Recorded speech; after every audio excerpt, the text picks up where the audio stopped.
বনমালীপুর বিদ্যুৎ দপ্তরের কর্মীদের মঙ্গলবার করোনা টিকা প্রদান করা হয়। এদিন রাজ্য সরকারের সহযোগিতায় এবং বনমালীপুর বিদ্যুৎ দপ্তরের ব্যবস্থাপনায় এই করোনা টিকাকরণ কর্মসূচি গ্রহণ করা হয়। এদিন বনমালীপুর বিদ্যুৎ দপ্তরের অফিস কক্ষে প্রায় ৩০০ জনকে এই টিকার আওতায় আনা হয়েছে বলে জানা যায়।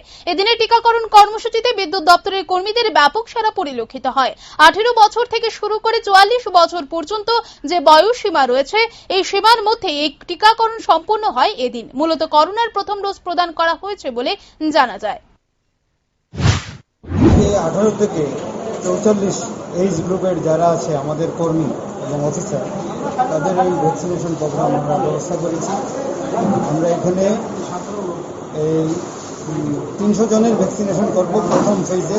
তারপরে প্রয়োজন পড়লে আমরা প্রশাসনের সঙ্গে যোগাযোগ করে এবং স্বাস্থ্য দপ্তরের লোকে যোগাযোগ করে পরবর্তী সময় আবারও প্রোগ্রাম করব।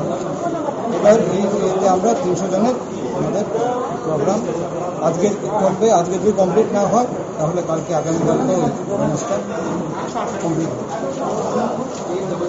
মানে কীরকম উৎসাহ দেখা যাচ্ছে?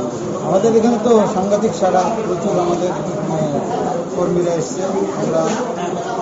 কারণ আমরা সবাইকে ব্যবস্থা করেছি, কারণ এই সময় তো অনলাইনে বুকিংটা হচ্ছে না, এই জন্য আমরা এটা